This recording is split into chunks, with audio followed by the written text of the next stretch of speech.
A very pleasant good afternoon as we welcome you into another edition of the Lion Country Kia, Goon, and Ironhead show here at Quaker Steak and Lube in State College as we get set for another busy week. And lots going on. We'll recap a bit of the weekend. Of course, the big news, as always, on Tuesdays of Penn State home baseball games. It's Dollar Dog Night at Medler Field at Lebrano Park tonight. Well, the beauty of this, if you're not familiar and you're confused by the words, what you do is you bring $1. You hand it to the person on the other side of the counter, and they're going to give you a hot dog. It's a hot dog, not a dog. Now, hot dog. You give $5, you get 5 hot dogs. $10, 10 hot dogs. Now, beer too. $1 an inning for a dog an inning. Yep. That is the challenge that some have accepted. We will see how it all plays out tonight. Not ideal weather, not bad by any stretch. Probably need a coat, certainly a jacket at the very least, maybe a jacket and sweatshirt. A little on the chillier side, but reasonable. Reasonable weather to go up, enjoy a Penn State win over Bucknell, and enjoy your dollar dogs. Could you do it? No. Dog an inning? I think when I was younger, I might do 9 over. You got to do 9 over 9 innings. I don't appreciate the whole 1 an inning.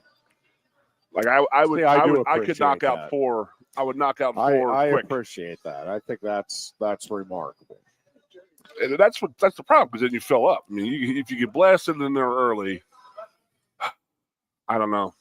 I could not. MLB's doing dollar or not. They're doing dog and beer. That's the challenge. And 9 beers and 9. I mean, juice. 9 dogs and 9 beers.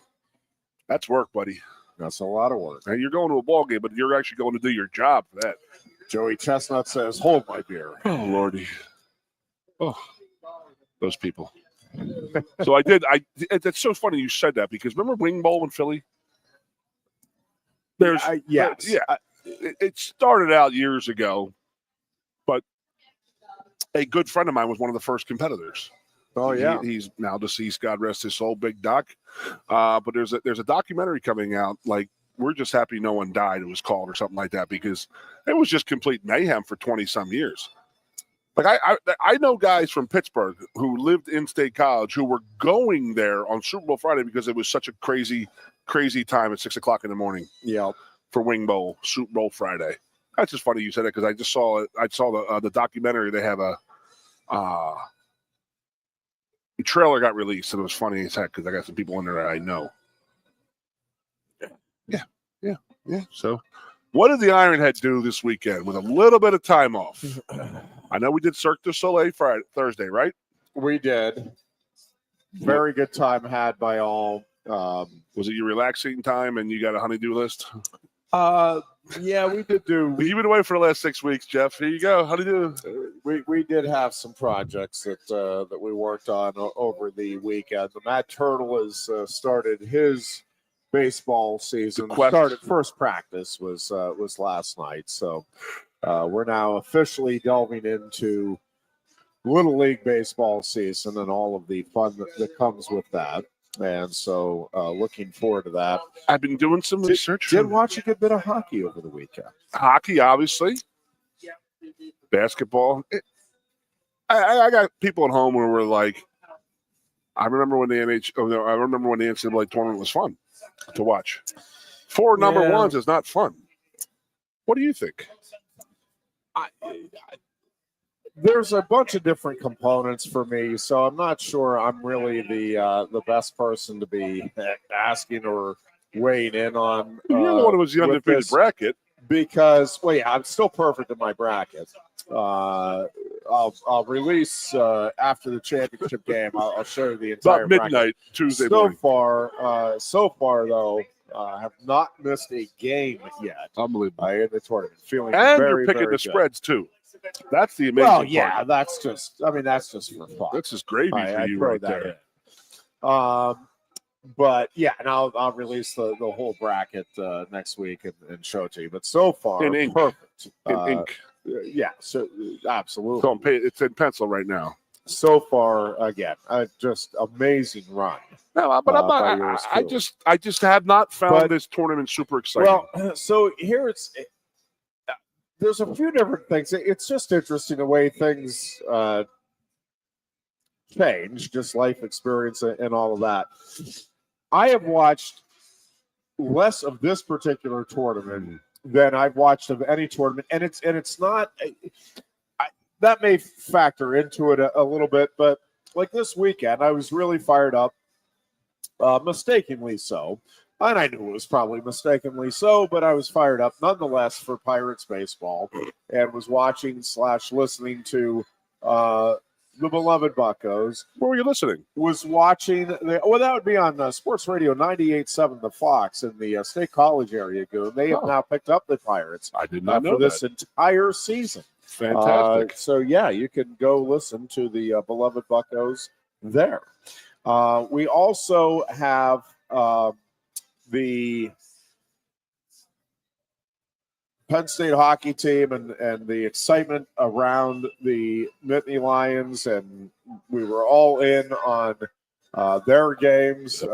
Great win over Maine, and then a nail biter. And I talked to a few folks. I'm like, I love overtime hockey when it's not my team. When it is my team, it is just agony. And obviously, when your team wins, then it is a great thrill and wonderful moment. And if your team loses, I mean, it just is beyond agonizing.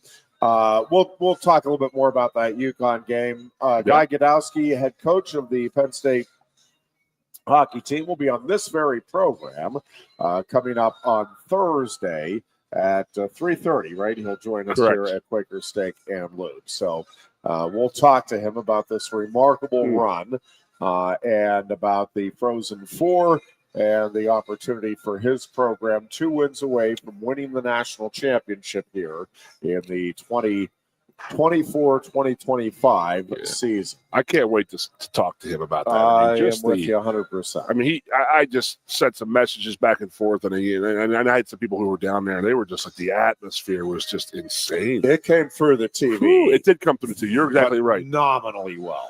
Phenomenally well. I don't want to hammer all the hockey talk, but I have an honest question for the Ironhead. I was posed to me by one of my old former teammates who was in the Pennsylvania Wrestling State Hall of Fame as a wrestler, Bucky Greeley. Yeah. He says, why does wrestling not smarten up and stop doing their tournament on the opening weekend of basketball? Why not just back everything up or move everything up 1 week? You know what I mean? And I understand that you have the rest between conferences and the nationals. Yeah. There's that extra week, but just do that 1 week earlier. And it really it resonated with me big time, because this tournament was so amazing, and it's not, the laypersons usually aren't watching it. You know what I mean? Where if it's on a weekend before, you know what I mean? Yeah. Do you know if there's ever been talk of moving it away from the NCAA hoops tournament weekend? There has been talk about moving it into the spring, making it a spring sport. So it would start in January and push things back. I think largely just because, there's a few reasons now. Part of it is just tradition. And coaches and wrestlers and fans. It's like, well, this is just the schedule. First weekend in March is conference tournament time. Third weekend in March is NCAA championship time, and you just you roll with that. The other component now, though, is it's not quite as easy as you would think. And for a long time, I was an advocate, and still think it would be good for the college sport to move to the spring and push back another month or two, really, in terms of when your championships are. The issue becomes you have more guys now than ever, and I think this is just going to continue to grow, who are in college, who are also trying to compete on the world team, U.S. National team, Yep. Olympic teams, all of that. And that season really gets underway here in April. And so you're going to force some kids to make the choice between now, with the money that they're getting and all of that. I mean, you can argue one way or the other on that. But so I don't think you're going to see that part change, at least anytime soon. And in terms of you definitely need that break between conference and nationals. You need, you need that. Yes, I would say yes, you definitely need that. And I think, if you push the season back a week, probably you could do that without terrible impacts. Again, it would affect everything, but I think that would be the easier thing to do, is just push start the season a week earlier in terms of when you can practice. Yep. Have the dual meets go through that first week of February, basically second week of February, I guess it would be. Then have your week off. Have the conference championships the last week of February. The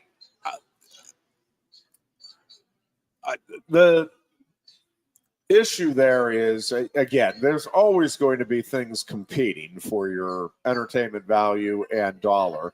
I'm not sure how many folks are like, man, I would watch that NCAA wrestling championships. Yeah. But, I've got the Kentucky, Northern Iowa basketball game. Oh, yeah. I mean, it's conference time. That would be the week. I don't know how much of a difference that would really make in terms of the ratings for the NCAA wrestling championships. Maybe I'm not arguing either way. I don't know how much crossover there is there, or how many folks that would be that are tuned into the basketball. It's like, well, if it was the week prior, man, I would just be locked in on the wrestling. Maybe it would make a difference. My instinct is not. They're still going to watch it. Not a lot. I don't think there's a lot of folks that. I don't know if you saw my setup. I had my 80 on the wall. I had a 60 on wheels, and then an old school 36 watching the basketball, and wrestling at the same time. Yeah, I mean, but the reason I ask is, I'm in a group chat with Bucky and stuff like that, and the other guy's like, no, I'm watching this hoop game. It's amazing. Me and Bucky we're talking about wrestling and stuff, and he's like, why do they try to go head to head with the NCAA basketball tournament? And he was just like, if you say that they've talked about it, but it is getting about bigger. Making it a spring sport. I don't know that they've talked specifically. They may have. Then that would be starting in like January, and just like what is October 1 right now? This opening when you can start practicing? Yeah, I think that is right around there anyway. So that's a long season. It is. And again, the issue is like university nationals, which are freestyle event, are in April. Again, U.S. Open is coming up. It just the season now. Now, could that stuff be adjusted? Potentially. I think it's a little more involved than just, all right, because from a college wrestling standpoint, I think it does make sense, right? But the other side of it is how much really are you going to impact?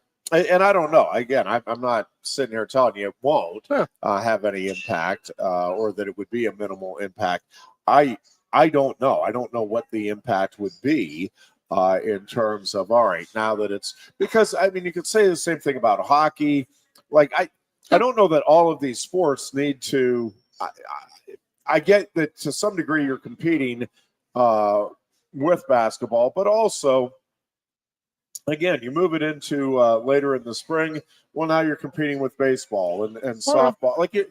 And the weather's nice, and nobody's staying, and they're going out. Yeah, and I think that's another part of it is, right.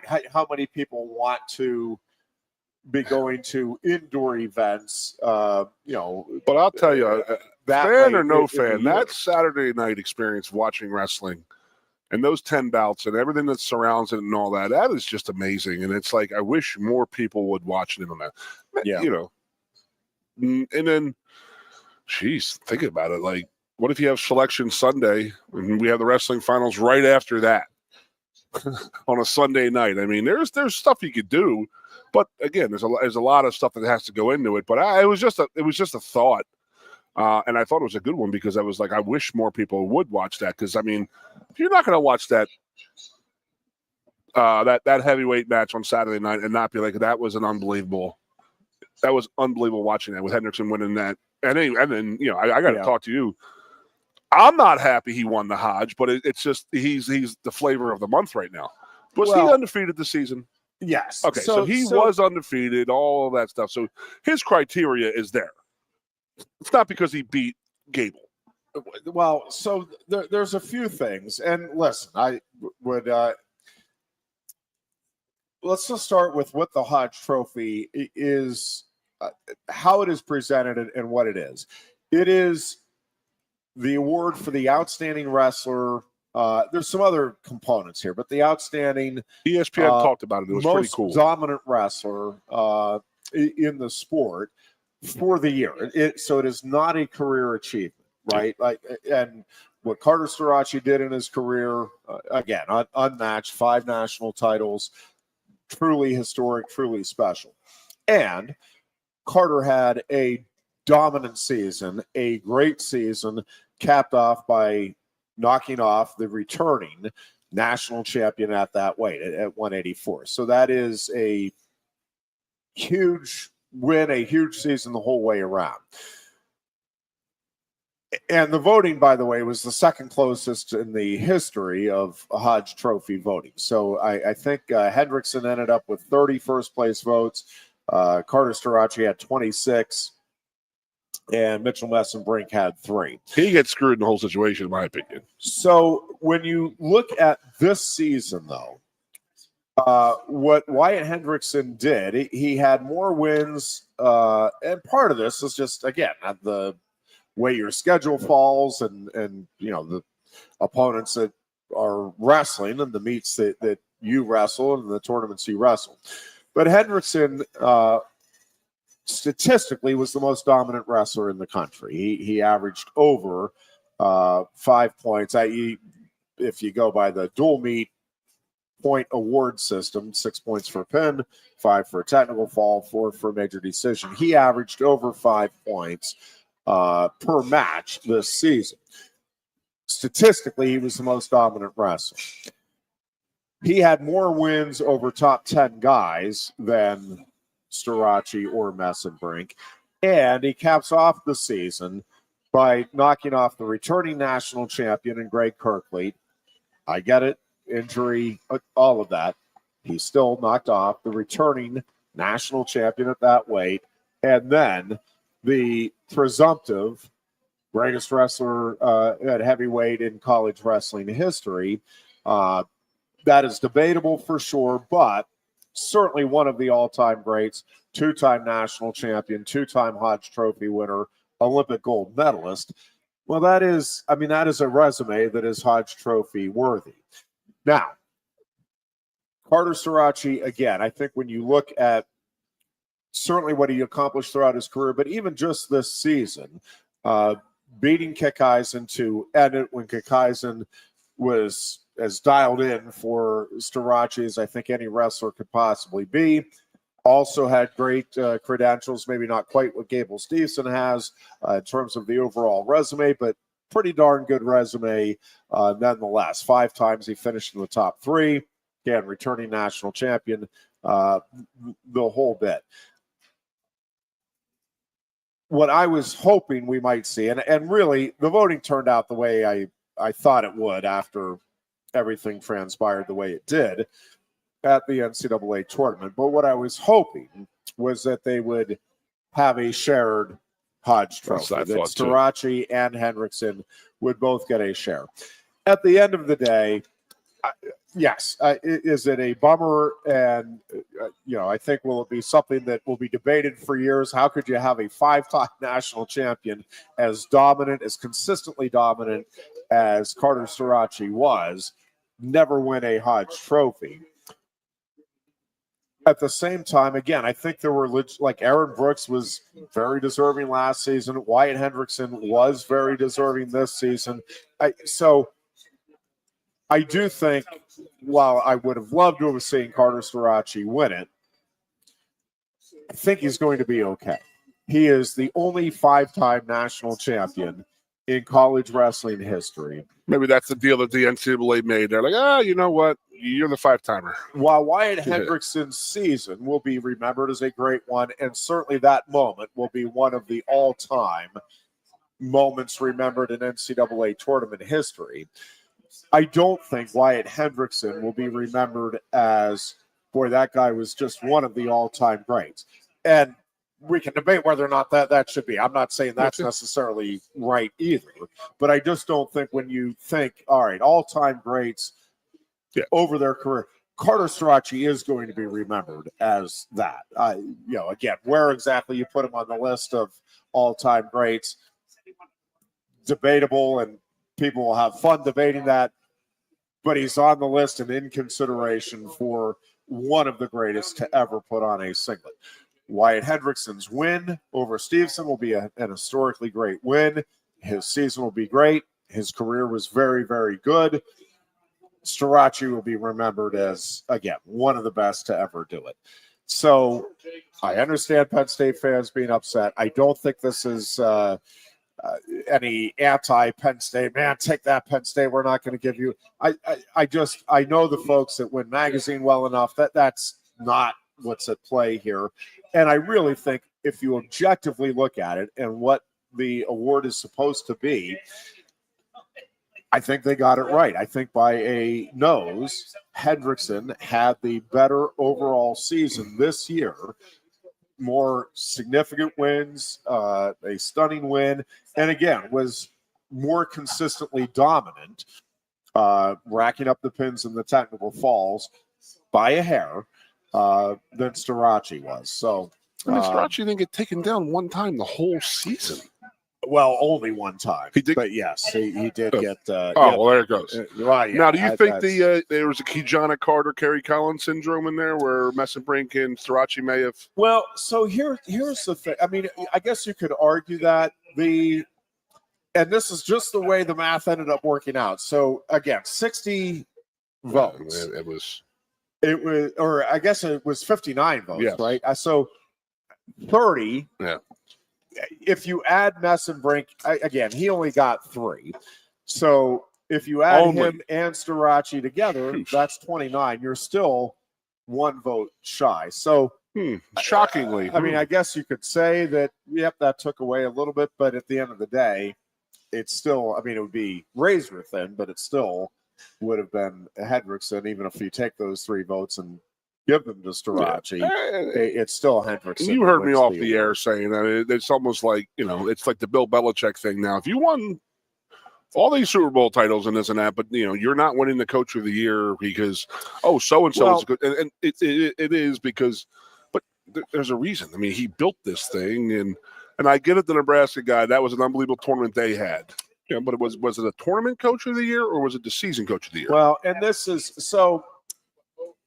Yes, this happens across sports. Yes, it does. Right? It always does. I mean, because we've talked about this, like, it's expected. Regardless of what you think of LeBron James, like the fact that he doesn't have more MVP awards is, and again, you can go right down the list. Like, there are truly, like, legendary players that you're like, man, every year they're one of the top 3 guys in the entire sport, but maybe only 1 or 2 of those years were they actually the top guy, where it's like, man, this year, this guy. But also sometimes I do think you have, and I think this has certainly happened with Cael Sanderson, is, all right, well, now, and we talk about this all the time, dude, expectations are such a big part of sport. I mean, there are people that will still tell you this was a disappointing NCAA tournament. And and I get it. I get where they're coming from for Penn State. It's like, well, you had 10 All-Americans. You set the point scoring record. You had a couple of national champions. Yeah, but I really thought they were going to get 5 or 6. And listen, they were that close to doing that. So it's not it's not crazy to say 5 threes. Yeah, and listen, like Kasak, Haynes, certainly capable of winning the national title. I mean, I think to me they were the best wrestlers in their weight classes. And I don't again. We have the tournament for a reason. It's just like in baseball. You have teams that team was the best over the course of the season. Yep, but they're not the World Series champion because they didn't put it together in the postseason. So this isn't like sour grapes. Again, who was the most consistent wrestler and who would I take match in and match out at 157 or 174 this year? I take Kasak and Haynes. That being said, Antrell Taylor went out and earned the national title. Hats off to him. Great job.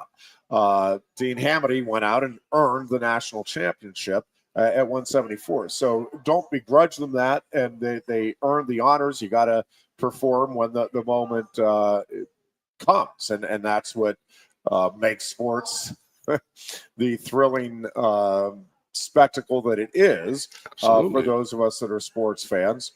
And it's why a Wyatt Hendrickson moment over Gable Stevenson is so special because, why Penn State beating Miami in the 87 Fiesta Bowl is so special is, again, you can think, and you may be right. I think Miami would have won 99 out of 100 times in that game. I think Gable Stevenson would win if they wrestled 10 more times. Stevenson would beat him each time.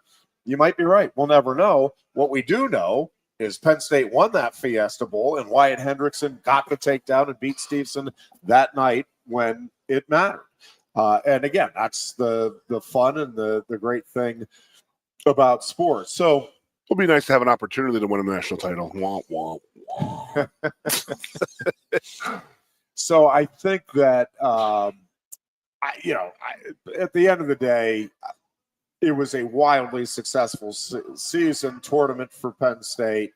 But the expectation, right, is, well, yeah, of course, Cael Sanderson's going to win. And we were kind of joking around. It's like, well, yeah, congratulations, Mark Manning, you're coach of the year. Your team only lost by 60 to Penn State in the NCAA tournament. Well,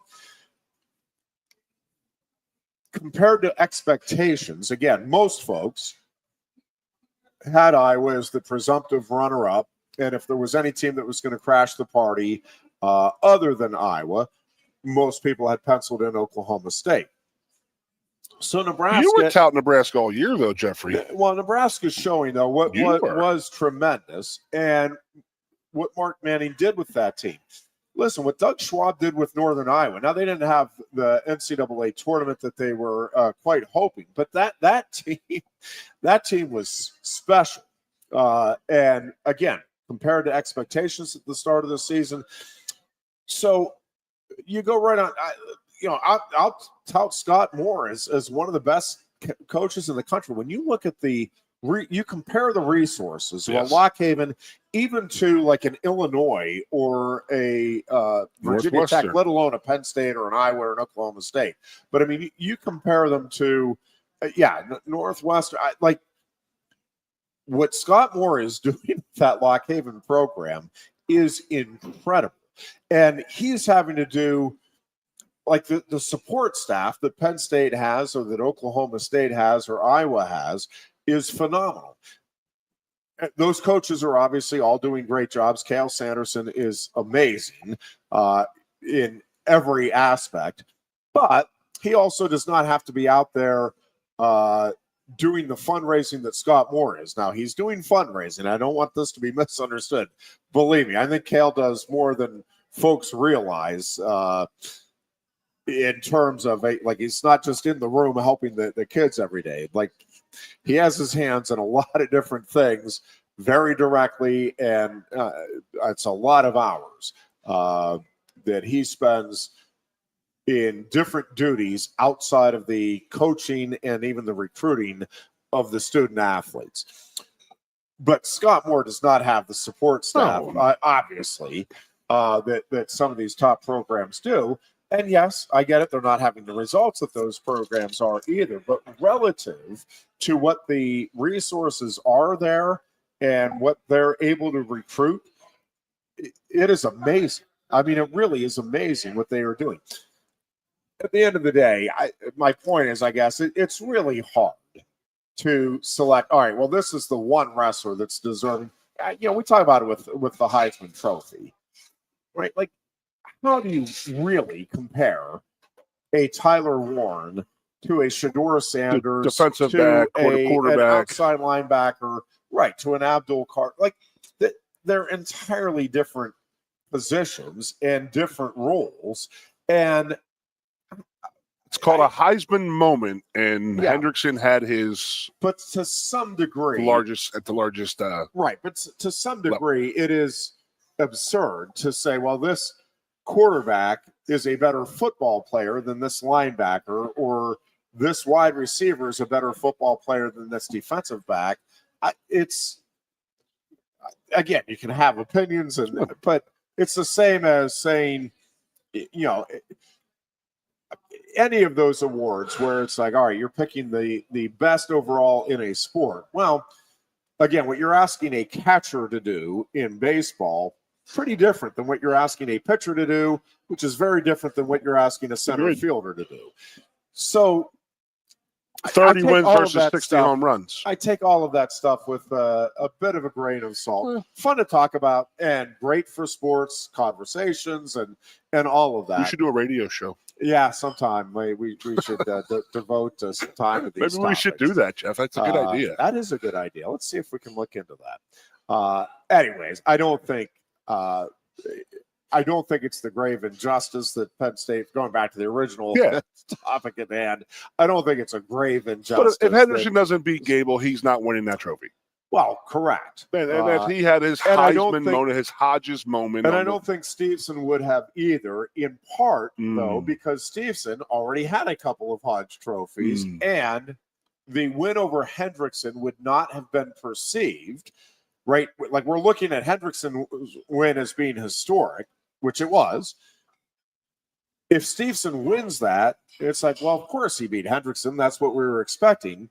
And not that Starace wasn't expected to beat Kikeisen, but that would be viewed as the more impressive victory because of the credentials that Kikeisen came in with. He had better career credentials than did Wyatt Hendrickson going into that Stevenson bout. And yeah, I think it's virtually a foregone conclusion that if Stevenson had won that heavyweight bout, Carter Starace would be your Hodge Trophy winner here this week. Starace lost 2 to Gable, 1 to Hendrickson, 1 to Brooks. Who was the 5th one? Because he must hate upper weight guys. It's obviously an upper weight thing. Yeah, Spencer Lee and Gable Stevenson shared the. That would have been Gable's year, but there's another year that he lost to somebody, probably a heavier weight than him. It is what it is. I have more trivia questions for when you come back. We're coming back. It's more of the Lion Country Kia Goon and Ironhead show after this. There's only one dealer in Happy Valley that always goes to the mat to get you the best deals. It's Lion Country Kia. Hi, this is Penn State wrestler Mitchell Messenbrink. Lion Country Kia has been serving Happy Valley for 15 years now. They helped me purchase my new Kia, and they would love to help you too. Lion Country Kia is waiting for you with 85 vehicles in stock and ready to go. Choose from 13 2025 Kia Sportages and 16 2025 Kia Serenos with financing as low as 3.49% for 72 months or total savings of over $4,000. And of course, every new Kia comes with a 10-year, 100,000-mile powertrain warranty. Let us go to the mat to get you the best deals. Lion Country Kia, 1334 Drybowl Street off Shiloh Road behind Sam's Club, State College. Warranty is a limited powertrain warranty. For details, see dealer or go to kia.com. If you love wings, if you love rings, and all kinds of other tempting things, great times, great food, get to Quaker Steak and Lube. Get our Best Wings USA signature sauces, mouth-watering appetizers, or any of our delicious award-winning lube favorites. Great times, great food. Get to Quaker Steak and Lube. I'm the Modelo Recruiter, and I'm looking for fans with good hands and great speed. The ones who stay focused and never miss a play. They go the distance on game day, even when their team is away. I'm always watching, always looking to reward more full-time fans. Because football isn't really football without you. A lot has changed about State College. One thing that hasn't is W.C. Clark's Coffee Roasters on 234 East Calder Way. 30 different varieties of specialty coffee beans sourced from over 25 countries and roasted with love each morning in Happy Valley for over 45 years. They'll ship their fresh roasted coffee from their doorstep to yours. Order online at statecollegecoffee.com. That's statecollegecoffee.com. Lusk & Associates Sotheby's International Realty proudly presents the introduction of our new State College office at 314 South Borough Street in State College. At Sotheby's International Realty, we advertise locally, nationally, and internationally, bringing the best of advertising and promotion to each and every one of our properties, big or small. Call now. Hi, welcome to Timberland Federal Credit Union, a financial cooperative for its members, tracing all the way back to 1973. Experience Timberland Federal Credit Union, where you're greeted with a smile and financial solutions are tailored to your unique life journey. Here, we're not just financial professionals, we're your neighbors, people invested in your financial needs, literacy, and empowerment. Your dreams matter to us, whether they're about buying a home, growing a nest egg, or embarking on new adventures. TFCU draws from the past and invests in the future, offering modern tools like online banking to give you the freedom to manage your money practically anytime. Additionally, we're passionate about giving back both time and resources because enhancing our community is at the core of why we're here. Visit TFCU in person or online to learn more about our services and apply for a membership today. WFXS. Once again. The Fox, your sports radio. Broadcasting live, loud and proud from Central PA's Sports Authority. WFXS America. 98.7 The Fox, State College, the Goon, and Ironhead. And we are back on this very nice looking Tuesday afternoon in the Valley of Happiness. It is the time of the year where the excitement of baseball season has quickly waned, dear Goon, for yours truly. Usually we get a couple of good months under our belt. That's me. I kicked them. Sorry. Everything falls apart. Not so much this year. They just decided right off the get, just pull the Band-Aid right off. Three heartbreaking losses and then just a bit of a beatdown yesterday. Buccos will be back at it tonight against the Rays. We will have the game for you.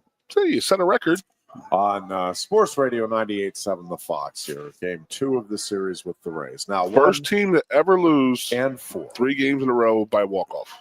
Congratulations. Well, since the 1924 Pirates. Yeah, it's been 100 years since anybody in Major League Baseball lost. Well, they were that bad then, too. Had their first 3 losses. Well, that team went on. They weren't that bad, though. It's still had not a success. bad team. Depends how you want to define it. Well, because like the starting pitching is not bad, although Jared Jones going on the 60-day injured list is not exactly the news I was hoping to hear this week. I'm not laughing at you. I'm laughing with you. Sure you are. And so here, the starting pitching though has been fine, and everybody is pointing to the bullpen, and to a large degree, yeah, you want your closer to get that ERA down under 27. That's you telltale. A lot of teams, my understanding is they should bring you in as a consultant and say, hey, listen, this is what we got to do here. Yeah, they look for closers that can get that ERA down in under the 27 mark. So bullpen, no question, is a problem and a big one. But what you can make up for, and this is what they talked about throughout the spring, and the frustration is just multi-leveled for yours truly, because very frustrated that we don't have an ownership group that is committed to winning and really isn't that interested in winning, interested in making money, but not putting together a championship roster and making a championship run. Now, if it happens, they'll certainly be happy about it and cash in on it, but that's not the objective. And it does not take a whole lot of looking at the moves that they have made here to recognize that, that's not quite the priority here. Like, they're not going all in on, let's see what we can do to bring home a championship team to the city of Pittsburgh. So that is one frustration. The other, though, is all preseason long. Derek Shelton, the players, the management, ownership of the organization, the one thing we need to do, there's not a lot of margin for error, so we've got to play well within the margins, meaning don't give up easy runs. Make good defensive plays, good decisions there. Base running, very important. You got to make sure. Well, it has been a disaster. I mean, we're 1 week in. And I just had a conversation with a friend of mine at my kiddo's Little League practice last night. I understand O'Neal Cruz is making a pretty big transition. I do understand that from shortstop to center field. I can understand misplaying a fly ball, right? Like, okay, man, I'm not used to making the adjustment and making that read. But to not throw to your cutoff man and instead throw home on a play where you have 0% chance. I was going to say 0.01. No, there was a 0% chance of throwing the guy out at home.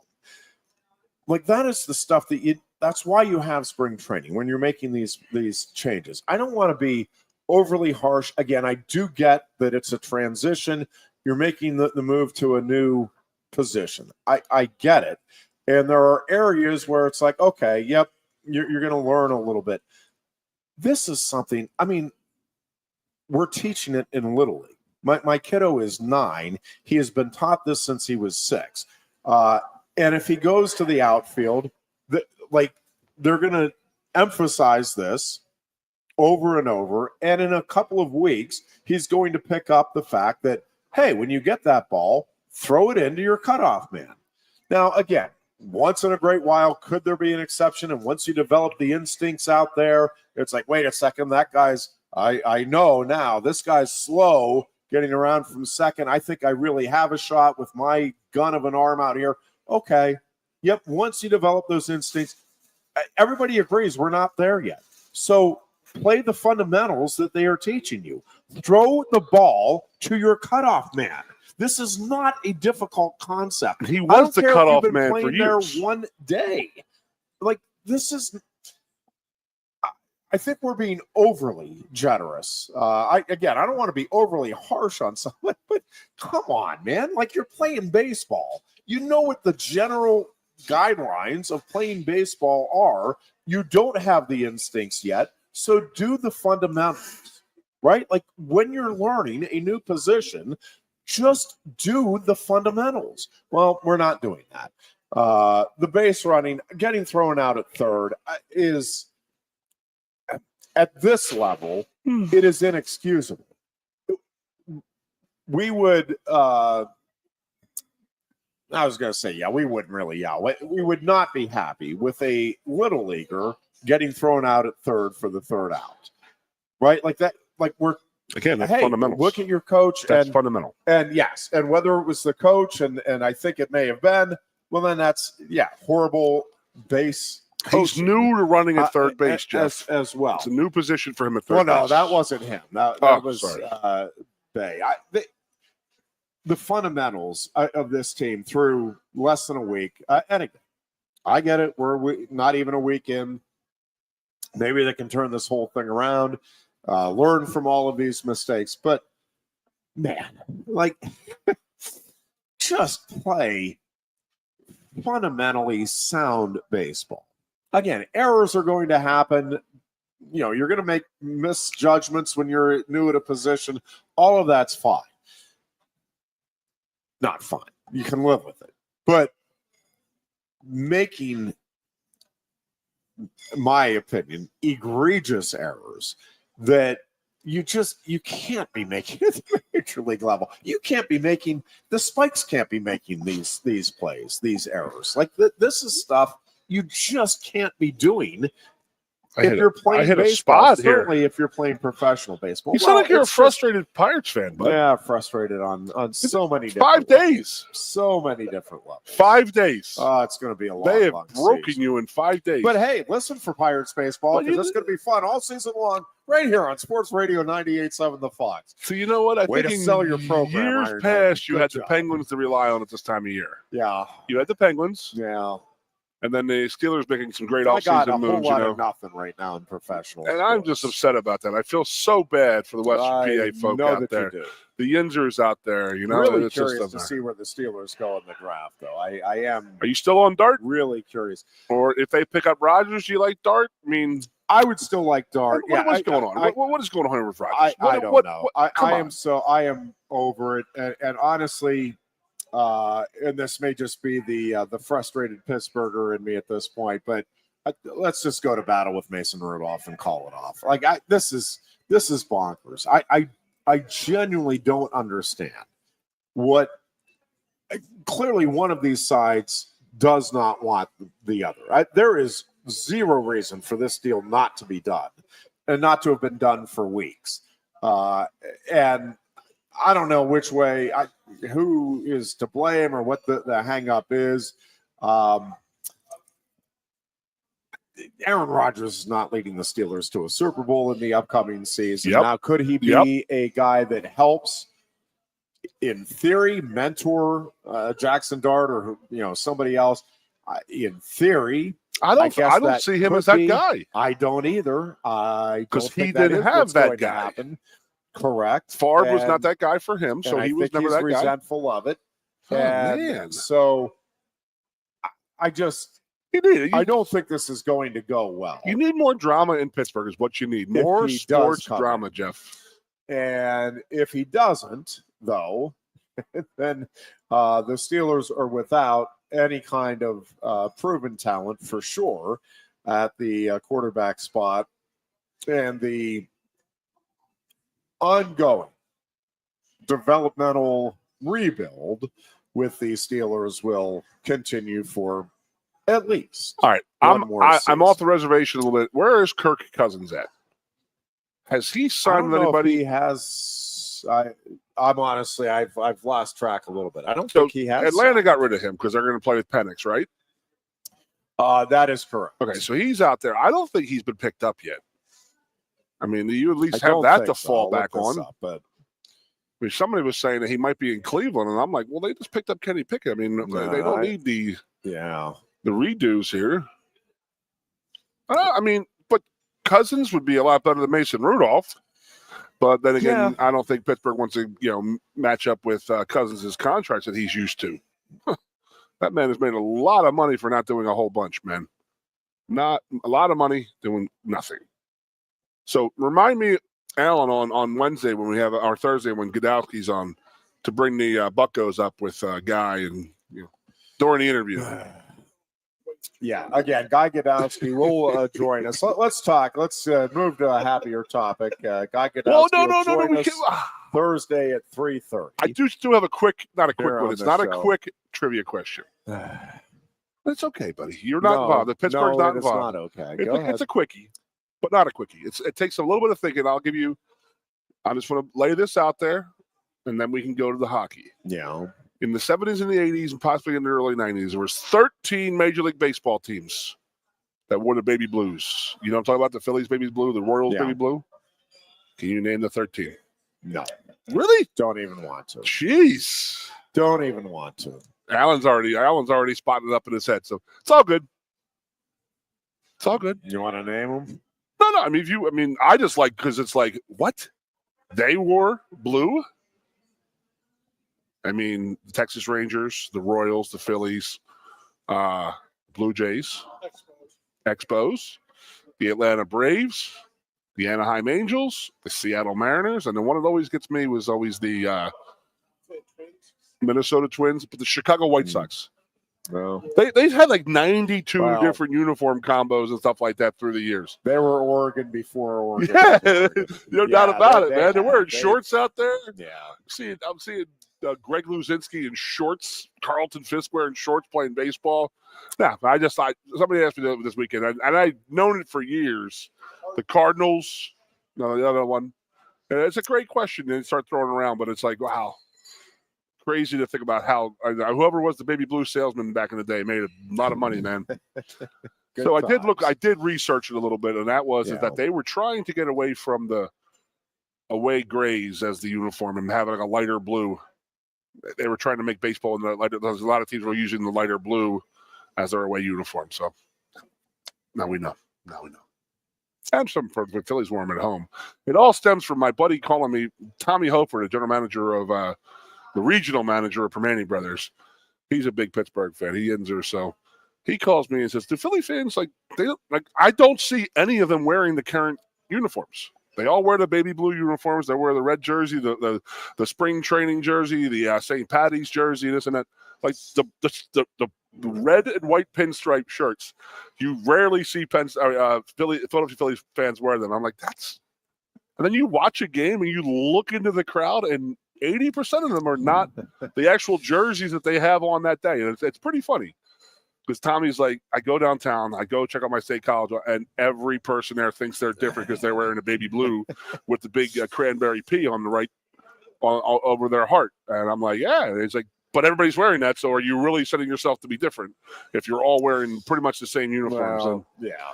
But you don't see the red and white pinstripe Philly jersey as much as you'd think. Okay, we're off of that. Yeah. So no, it's a fair. So Friday night, that hockey game. Yep. Man, Alan didn't go, right? You were still in Phoenix. Yeah. So Alan was out in Phoenix, so he didn't get to go down to Allentown. But you've been to Allentown before. But you watching the videos of that game, and you listening to it on television. You're hearing the "We Are" chants and the people going crazy, and the students that went down. Good job, Fullington, bussing the students down, getting the student section down to the game. Great job of the Allentown and Jersey and Philadelphia. All the people showing up there Friday and Sunday. I mean, whew. Yeah. So a couple of things about the Connecticut game. First of all, the main game, that was amazing. So many times you hear hockey folks, it's so important to get that first goal. Well, Penn State blew that out of the water this past weekend. Correct. Their responses every time they fell behind were sensational. Against Maine, they just, it was just relentless pressure. And the speed of that team of Penn State, I'm talking about, was on full display against Maine. And it just, they were relentless. And I just had too much firepower in that game. UConn was a fascinating game. It was because both teams played lights out. Both coaching staffs coached lights out. Like, this was a big time hockey game in every sense. And obviously, a big time reward for the winner and a big time heartbreak for the loser. One of those teams was going to the Frozen Four for the first time in program history. And the other, again, obviously agonizingly close to cashing in on that opportunity for their program. it felt like Penn State deserved a better fate than a 1-1 score at the end of the first period. It felt like Connecticut certainly deserved a better fate than 2-2 at the end of the second.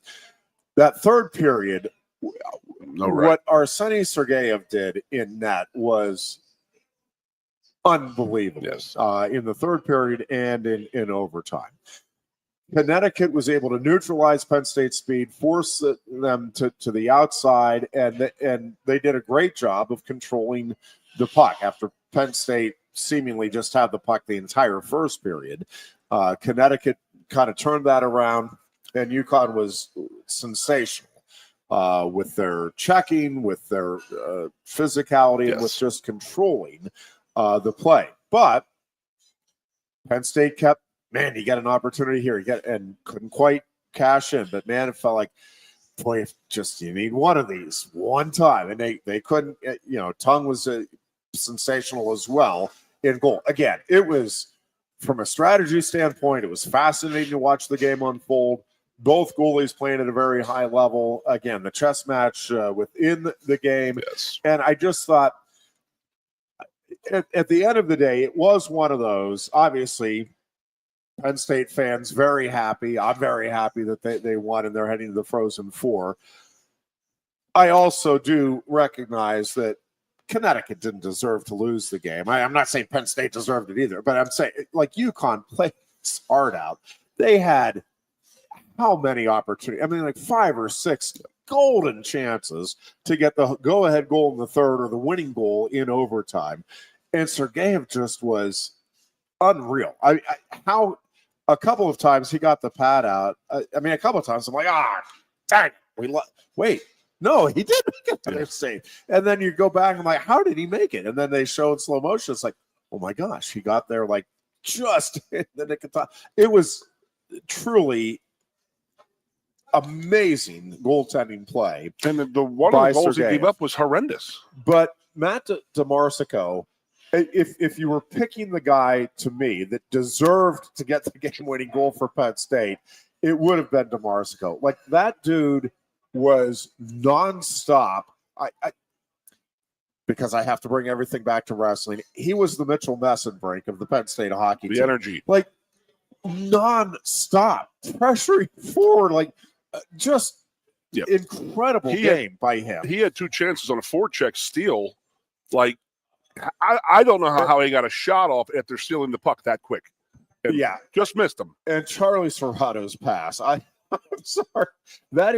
It wasn't just the behind the back. It was the timing of it. The waiting, the extra pause there to set up. And really, that is what allowed. If you go back and look at it, I mean, it is like he draws them in just with that extra. And then, the behind the back pass. And then, boom. Like, DeMarsico's puck gets exactly where it needs to be in exactly the amount of time it needs to be. I mean, it was a spectacular play to end an absolutely epic game.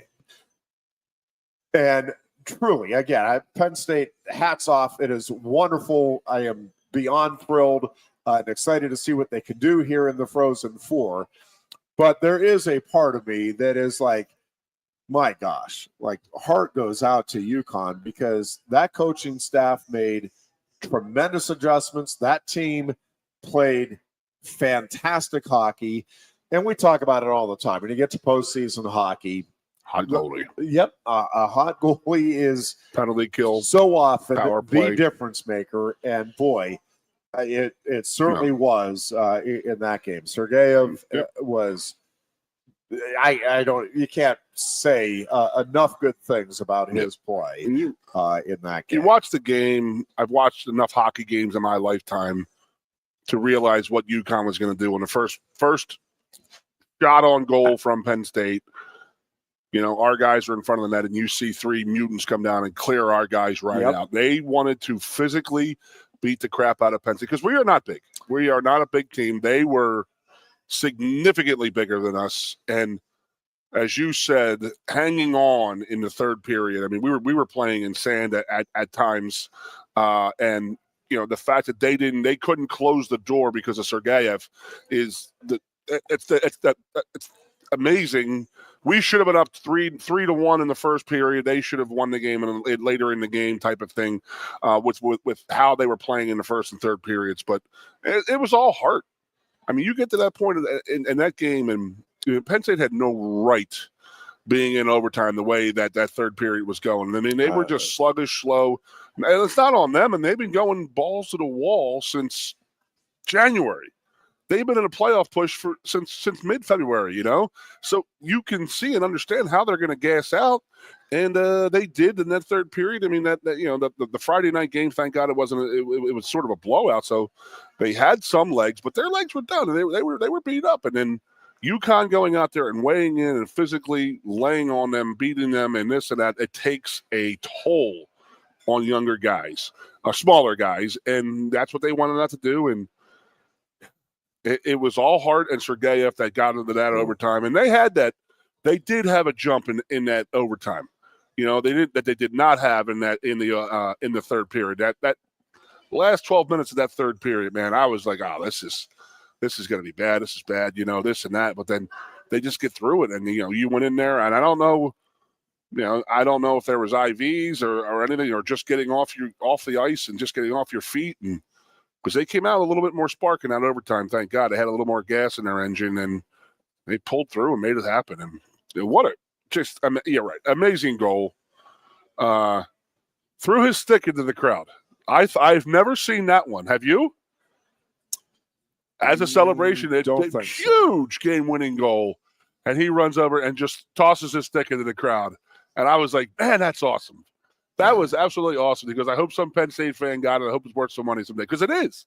That's one of those things, and it's a fun team to watch. And as I've said, if people ask about Guy Gadowski, and there's not an easier person in this world to root for than Guy.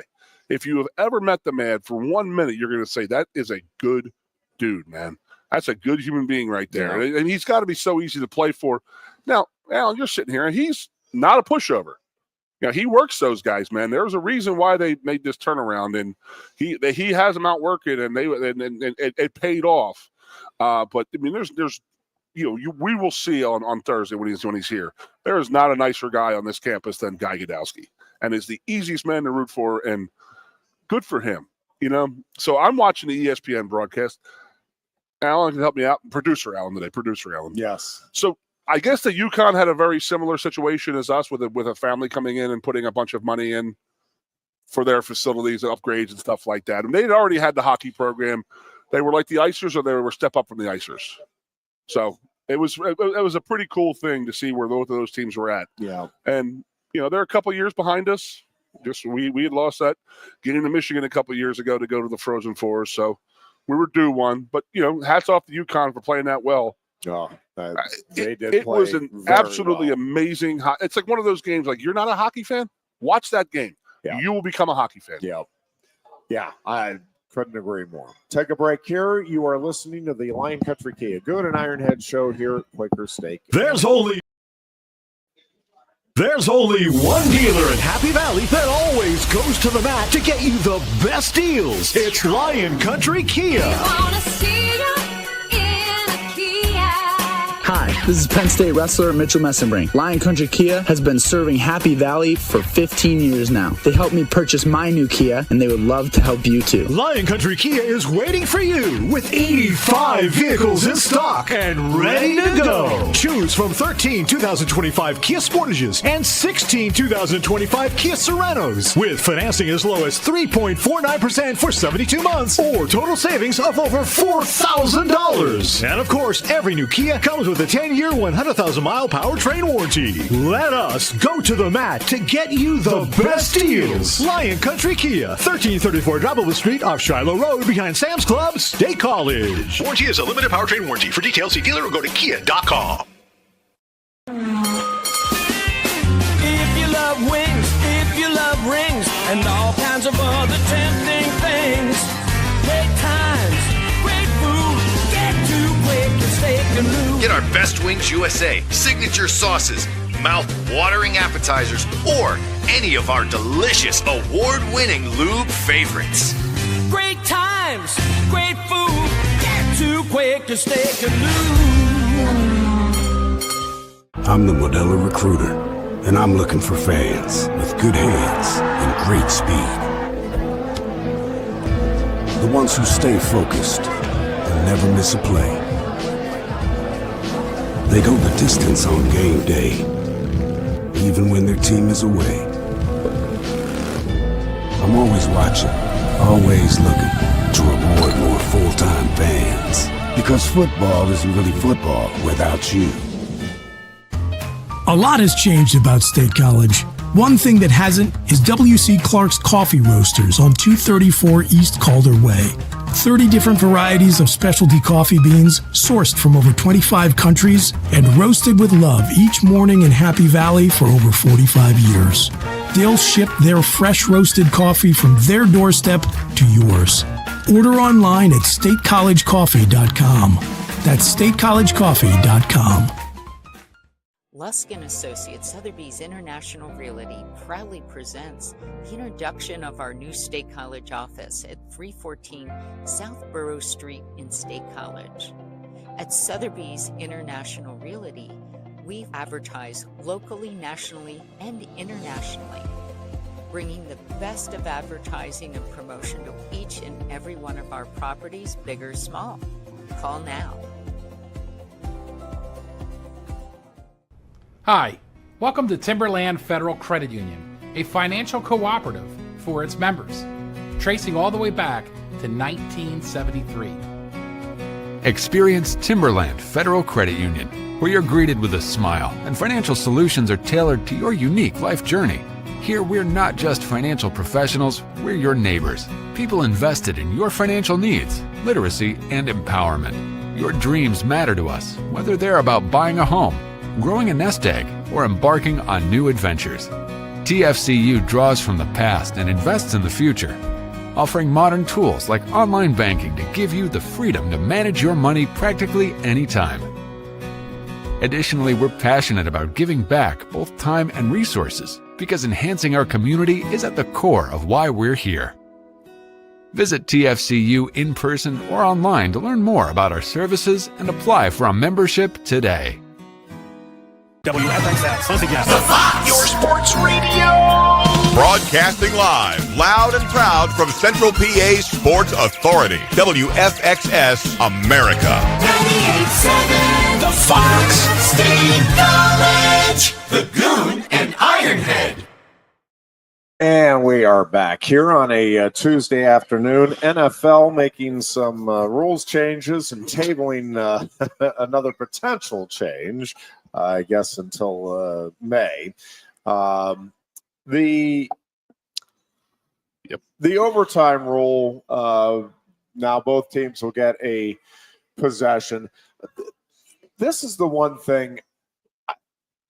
Have you ever heard an overtime proposal where everybody's like, yes, man, that's the way to do it. That'll be great. Because like a lot of people complain about the college rules and they don't like it. But at some point in a sport like football, in any sport that is as physical as, football, wrestling, hockey, now hockey's a little different, but even there, and I like hockey. Man, you just keep going until somebody wins it. Now, it used to be that way in baseball, not, now we have the runner on second, and some people love it. I'm not against that. Yeah, I am. I don't I'm like against that particular destroying your bullpen in a 19-inning game. We don't need 19 innings to destroy our bullpen, say the Pirates. It goes back to that. We can do it in Lordy. just the 7th, 8th, and 9th. That's all we need. Scorned lover, but I don't think you're ever in love. No. No. Not for a long time. No. Found a love a long time ago for him, huh? But no, I don't like both teams getting the ball. Well, what would be your solution? I don't mind the way it was. If you score a touchdown, it's over. Yeah. But I see if you get a field goal, I understand that it's like, well, you got to give the other team a shot. I'm cool with that. I'm very cool with that. I don't like the college overtime of going to 2-point plays after the second overtime. I don't like that rule at all. Just play the game. Now, again, we're saying you don't want to blow your bullpen out in a 19-inning game. I get it, but you also don't want to have guys on the football field for an extra quarter and a half. Right. I mean, there's the chances of injury, all that stuff, yada, yada, yada. It's goal line. It's this or that, but I don't know. Is there a combination of I don't mind the college football 25-yard line and in. I'm pretty cool with that. I'm not a fan of having to go for 2 after the second overtime. I don't like that, but I also like the overtime rule in the NFL. I like the overtime rule in the NFL where both teams get a shot if there's not a touchdown. Just keep them out of the end zone. If they score a touchdown, game's over. That's it. But now they're trying to. Everybody's got to be happy. Everybody has to get a participation. But the issue there is if you have, and I'm not. If you have 2 high-powered offenses, okay, right, then it's the coin flips that's deciding the outcome of the game. And do you really want a coin flip to be the determinant in who wins the game? Overtime is just interesting in all these different sports. I have soccer fans that just despise the penalty kicks, and But we're Americans, we love them. Well, and hockey, the same thing. Well, I don't know. There's the whole point is it is a tiebreaker. Like you've had a tie, and now you're trying to break the tie, and so you want it to be something connected to the sport, right? Like you don't want, all right, let's decide who wins this baseball game by going out of the parking lot and having our designated hitters kick field goals. Like, no, you want it to be baseball related. You want it to be football related. But I don't really have a problem if the powers that be get together and, hey, this is, again, you have your regulation time. You don't want to go to overtime. You don't want to have the coin flip decide it. Win it in regulation. I got you. And then to some degree, you're taking your chances. Now, we've had... Why would the NFL do 40-yard lines and in? Like college football? Because the coin flip of saying who gets the ball first? I like both teams have the ball on the 25 and going. The NFL go 40-yard lines. I don't mind. I do not mind the college rules. I don't like the over. I don't like to go for 2 after the third or after the second. Yeah. I don't like that rule. I'm with you on that. I also the whole kickoff thing.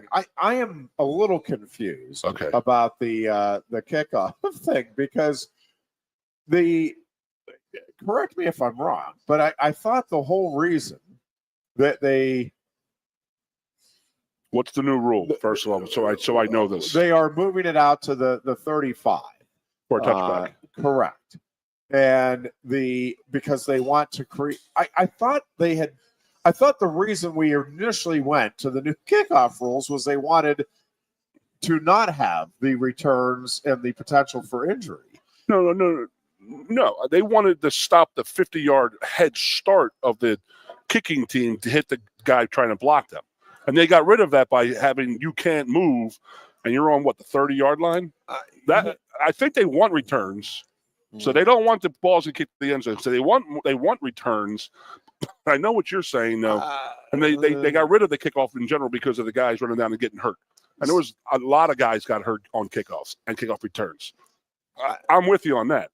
But they took that out of play with. Nobody's allowed to move until the ball is caught or through the end zone or touched back. So they're going to want more of these pop-up kicks that land in the 10-yard line, and they have to return them. And then, I know what you're saying. I will be curious. Why don't we just get rid of the kickoffs completely and just give the ball at the 30-yard line and say, okay, this is your ball now? They seem to recognize now that they do want, the modified returns, but they do want the kickoff return. I don't know. The whole thing. Yeah, I know. I think they continue to send mixed messages, including now there's, 2 weeks notice that they can move with the flex game so that you could go from a game scheduled on a Sunday to a Thursday night game. They're flexing Thursday games? It is getting more and more difficult to buy that the NFL has players even safety at heart. Mildly considers player safety when it comes to most of these decisions. But can they not figure it out that teams that are coming off of bye weeks should have the Thursday game? The other part, yes, that is one part. But here's the other thing. For fans, right? Like I get that there are a lot of season ticket holders maybe in the cities, like if you live in Pittsburgh. But like, do they even consider for a moment that, like, there are people, for example, in State College, Jeff Powers. I may get to a game once a year, once every couple of years. What if I'm like, all right, Matt Turtle, I'm going to take you to your first Steelers game, which we've talked about maybe trying to do this year. God help us. What a season that could be. But like, all right, let's go. Man, we have the tickets for that Sunday afternoon matchup with the Cincinnati Bengals. That's going to be a fun one to take you to. 1 o'clock, so we'll be able to get home. You'll be able to get to school the next day. Whoops. Wait a second. 2 weeks before the game occurs, no, it's going to be a Thursday night game. Well, my kiddo is not staying up. Like he'll physically fall asleep. I'm not taking him to a Thursday night game. Plus, school Friday. Say nothing about the fan behavior with the night games and what he's exposed to there. And yes, to say nothing of, well, yeah, we're not driving home and getting up at 3 a.m. and then he's going to school and having any, like, so player safety number one, but also any thought given to, hey, let's maybe try to help the fans out that are wanting to show up in person. Let's maybe consider for a moment the impact that this could have on fans who would like to go to the. Well, you can sell your ticket. Okay, is that great. done? But what if is that done or that being voted on? I think it's being voted on. There's no way that could pass. I guarantee it'll pass. Guarantee it'll pass. Yep. No, because I look at Jeff Powers, the general manager here of Quaker Steak and Lube. Season ticket holder for the Steelers for 30 years, 25 years, right out of college. He works here on Thursday nights, works here Friday night, works here Saturdays because he takes his Sundays off to go to the Steelers games. And he bases his scheduling around that. And then now you're going to say, hey, by the way, you know, one of your home games is a Thursday night now. And, but, you know, and then this is 2 weeks before the schedule's made. Unless he has somebody managing his place, he ain't going to that game. I guess who's going to lose money on that because he's buying tickets for it. Yeah. Is there any stipulations? To 3 weeks. So it is in effect. So NFL owners have approved a tweak to league rules, flexing Thursday night games on Amazon Prime, reducing the window for notifying teams of a change to 21 days from the previous. I got homework. 8 days. I got homework tonight and tomorrow night, and that is I want to see when the bye weeks start. It's like week 4 or 5. Okay, so your first 4 weeks, you playing on a Sunday and a Thursday is not that bad. I'm talking week 12 and 13, that's when it gets bad, when you're playing 5 days apart or 4 days apart. And especially if you're traveling to the game and you're literally playing a game. And, you know, the old adage of playing football is like running into a wall 65 times for 3 hours and then getting up the next morning. And then how are you supposed to feel? How are you supposed to feel 2 days after that? How are you supposed to feel 3 days after that? And now you got to get on a plane and go travel out to Arizona to play the Cardinals. And it's crazy to think about. But if there's bye week starting in week 5, you can definitely have your Thursday night games for the first 4 weeks. That's fine. But then you could change them up a little bit, I think. You could get teams that are coming off of the bye week play that Thursday game. And you're going to have multiple teams because it's usually the same conference that has off. The same conference, but the same division that has off. Yeah. So you can have a nice division game. You might have the Steelers and Ravens on a Thursday night, which would be great. And they're both on 10 days rest. That's going to be good football. And guess what? They get 10 more days off before the next game. They can't think of something to do that for those first, week 5 through, 15, because they're not playing Thursday night games late in the year. I think they stopped them in week 15 or 16 anyway. So you can't tell me that they can't take a team off of a freaking bye week and play them on Thursday. But we had player safety issues at heart, Jeff. The player safety is what we're all worried about. And that really pissed me off about McDermott yesterday, talking about, the tush push. Guys are going to get hurt. We need to do some medical studies. It's because it can't be stopped. The Eagles have not been stopped on it yet. Guess who got stopped by the Chiefs this year? Jared Allen and the Buffalo Bills got stuffed on the quarterback sneak, tush push, or whatever and whatnot. So it can be stopped. It's not an illegal play because it can't be stopped. The Eagles have not been stopped yet. McDermott, come on, bud. Better than that, dude. You're tougher than that. Sorry. Sorry, I'm off my soapbox. Yeah, I'm not. When did they change the rules? Because I remember you weren't allowed to push players from behind. If you remember the Reggie Bush in USC, the Bush push, that was illegal to do that at that time. Yeah. The helping of another player. I think that I don't like the pushing players from behind. I do think they should go back to, I'm an Eagles fan. That rule. I'm an Eagles fan. I don't like it either. I mean, Jalen Hurts has 13 touchdowns this year on that play alone. Yeah. How about we split that with Saquon Barkley? He gets 6 touchdowns more, and now he's got 19 or 20 on the season. Then he's guaranteed to win the MVP. That's what I'm not a fan of. But, I mean, they haven't been stopped doing it. Yeah. I mean, they were doing it in the Super Bowl from the 4-yard line. But with Hurts and with that offensive line, I don't know that the percentage is going to change that much with not allowing. But and they're just saying the guy's coming up behind and pushing him, grabbing him, and getting him over.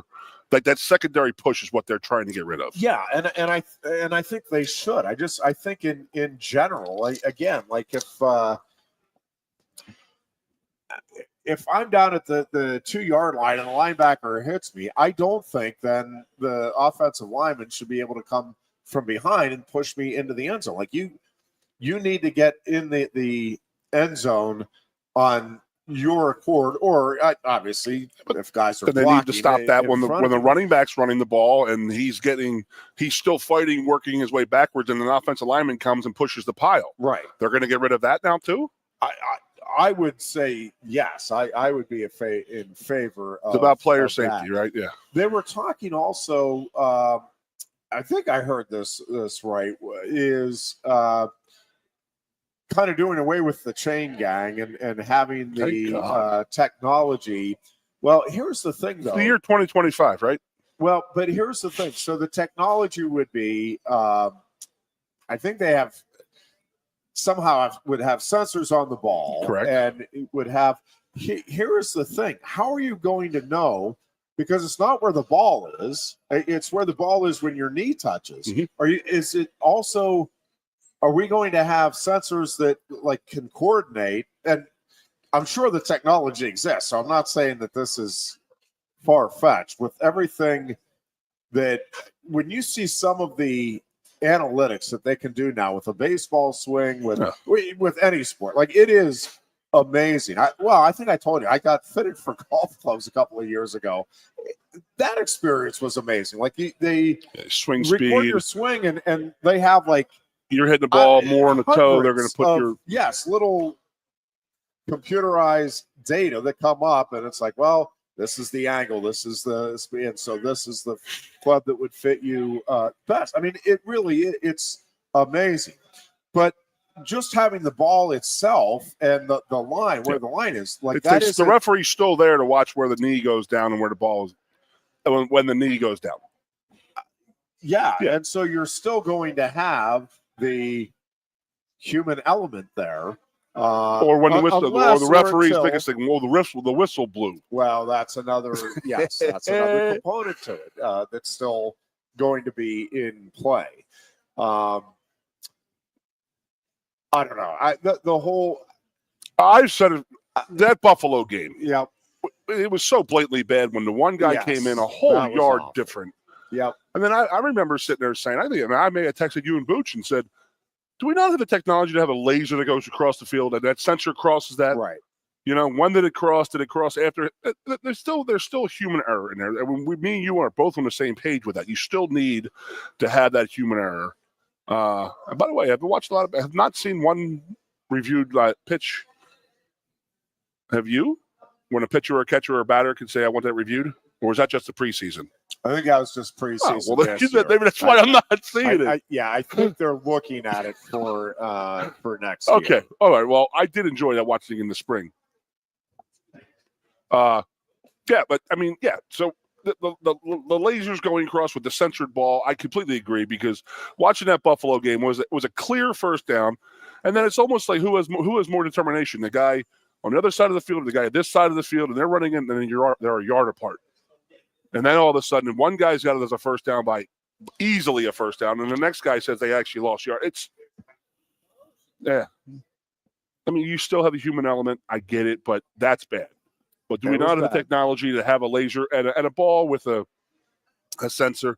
And by the way, this is a great segue into the next subject. It's a good job by you, Jeff, by the way, with the torpedo bats. Yep. That's a great segue. And we saw we're hitting up the ball, the end of the bats a lot more. So let's put the beef more in the middle. So no, but you think we would have the technology to get the ball spotted correctly. And again, there still is a human element to it. There's a couple outs there. You have the whistle. Well, his hand was down, his elbow was down, his knee was down, the ball was here, he had fallen forward, all that stuff. They're voting on all this stuff, right? We'll see. Here's the thing. I think technology and developments there, like golf is constantly having to stay on top of this, right? With the golf balls that the technology, all of the could things destroy that it. are legal and aren't legal with clubs and golf balls, and there are things that you and I could go use on our foray out into the golf course, just screwing around, that guys in the PGA Tour can't use. Sure. And the torpedo bats thing it's fascinating, the science behind it. I think at the very least they should not be allowed to be used against the Pirates bullpen. For God's sake, have a strikes little bit anyway. of mercy on the Pirates bullpen. Like when college guys are going against high school guys, like the college guys shouldn't be allowed to use better equipment against the poor high school guys, which is the equivalent. Can you imagine? And we're going to get to see it. Well, maybe. Hopefully the weather. I think I'm actually rooting for bad weather this weekend in Pittsburgh, because I'm not sure I want to see that Pirates bullpen go up against the Yankees and their torpedo bats.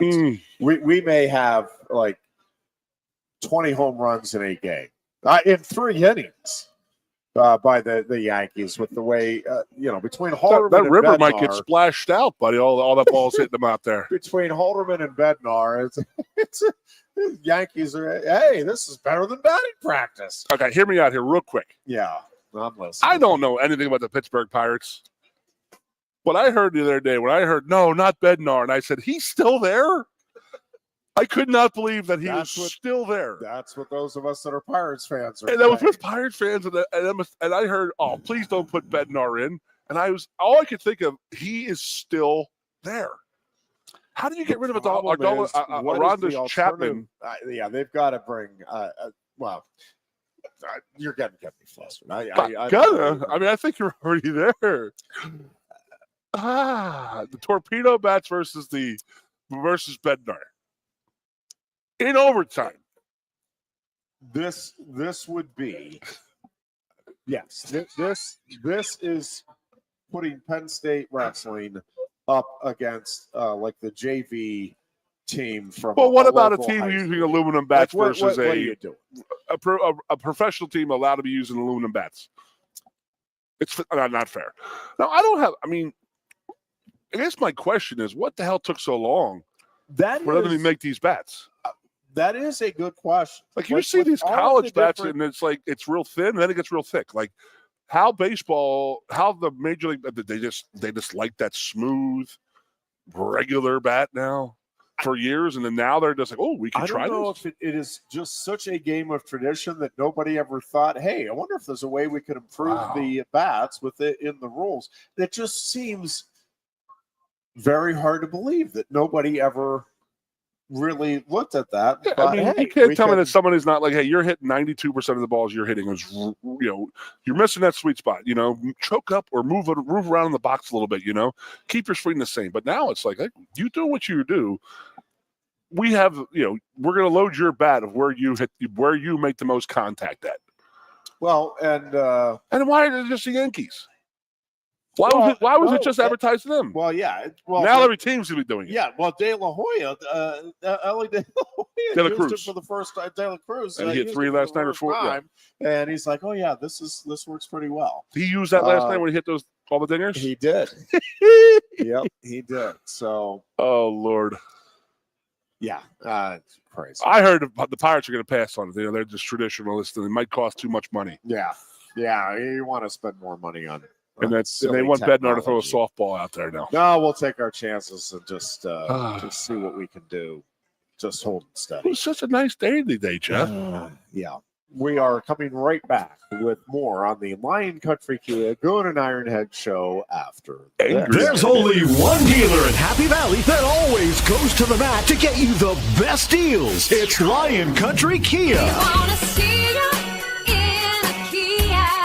Hi, this is Penn State wrestler Mitchell Messenbrink. Lion Country Kia has been serving Happy Valley for 15 years now. They helped me purchase my new Kia, and they would love to help you too. Lion Country Kia is waiting for you with 85 vehicles in stock and ready to go. Choose from 13 2025 Kia Sportages and 16 2025 Kia Serenos with financing as low as 3.49% for 72 months or total savings of over $4,000. And of course, every new Kia comes with a 10-year, 100,000-mile powertrain warranty. Let us go to the mat to get you the best deals. Lion Country Kia, 1334 Drybowl Street off Shiloh Road behind Sam's Club, State College. Warranty is a limited powertrain warranty. For details, see dealer or go to kia.com. If you love wings, if you love rings, and all kinds of other tempting things, great times, great food, get to Quaker Steak and Lube. Get our Best Wings USA, signature sauces, mouth-watering appetizers, or any of our delicious award-winning lube favorites. Great times, great food, get to Quaker Steak and Lube. I'm the Modelo Recruiter, and I'm looking for fans with good hands and great speed. The ones who stay focused and never miss a play.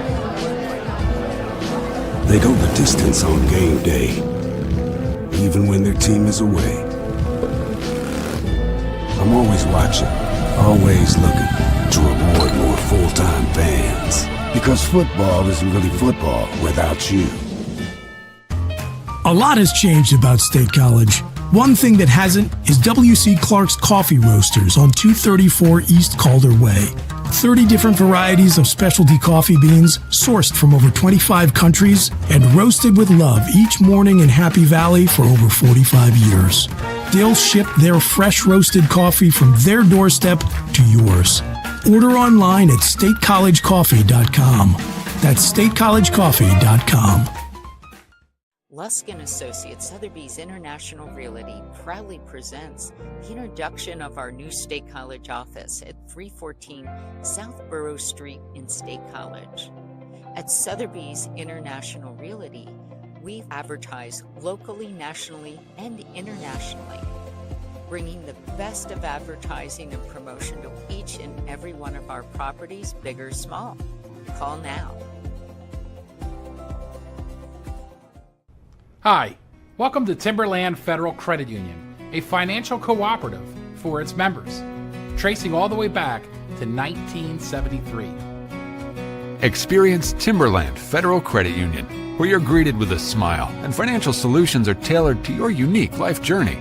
Here, we're not just financial professionals, we're your neighbors, people invested in your financial needs, literacy, and empowerment. Your dreams matter to us, whether they're about buying a home, growing a nest egg, or embarking on new adventures. TFCU draws from the past and invests in the future, offering modern tools like online banking to give you the freedom to manage your money practically anytime. Additionally, we're passionate about giving back both time and resources because enhancing our community is at the core of why we're here. Visit TFCU in person or online to learn more about our services and apply for a membership today. WFXS. Once again, The Fox, your sports radio. Broadcasting live, loud and proud from Central PA's Sports Authority, WFXS America. 98.7 The Fox, State College, the Goon and Ironhead.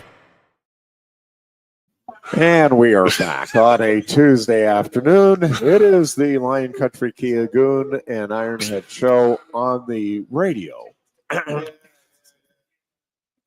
For the time being, anyway. Yeah. That's good. It is good. Sports Radio 98.7 The Fox. Pirates return to the airwaves tonight against the Rays. Go get them, Battle and Bucks. There you go. So they're 0-4. Begin of the turnaround. No, 1-4. Yeah, we got to win. Okay. Yeah, All right. they got that a big, nugget to save. They got a big dub. No, Skeens up.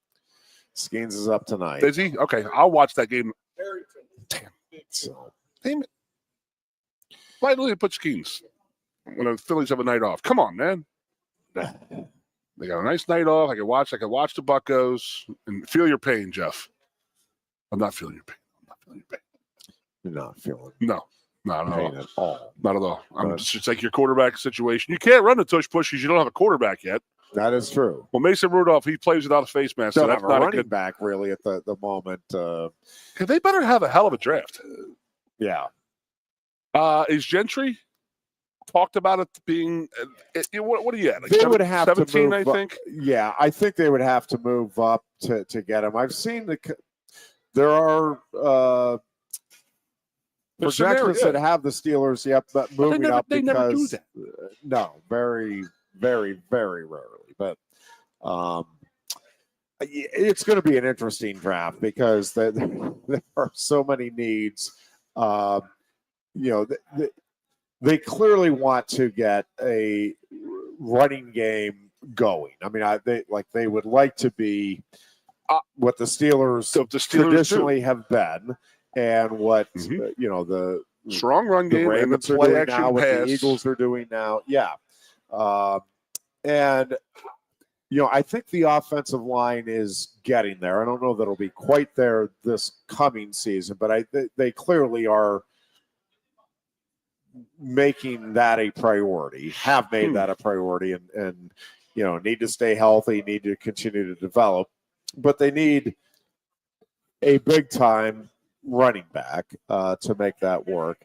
But they also desperately need their quarterback of the future, even if everything with Rodgers works out beautifully, like they get the agreement and somehow this all works, which I don't know anybody anywhere that thinks that's what's going to happen. But between Arthur Miller and Rodgers and the receivers and Pickens and Metcalf, that somehow all of that works, it's still like maybe a 2-year answer. Like you still have to at some point soon. You've got to get your guy of the future. Now, if you do get Rodgers and it does work out for the next couple of years, I get that there's maybe not the urgency that I think there should be right at the moment this year, that you could conceivably still go out and get one next year, whether through free agency, a trade, or draft. The With draft, that which said, would be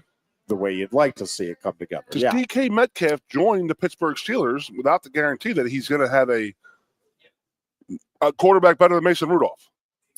Well, clearly he did. Well, because I don't think that Rodgers is playing a drama queen role. Well, I don't understand. Again, I go back to I don't understand what he's doing. I mean, it's like he does this on a yearly. It's the Brett Favre thing all over. It's so bad, I can't stand it, and I don't get it. I'm with you. Now, is it true? I believe some people down in the Pittsburgh area, the media, said that McAfee has a live show down there. Yeah, in the next week or two. Oh, I'm sure he does. It's sold out. The paint place, the Penguins place. Yeah, he sold it out. And there has been a rumor going paints, around for a week or two that's when Rodgers is going to make the announcement. Have you heard that? No, but I mean, it fits right into the whole drama queen thing. Yeah, I just, I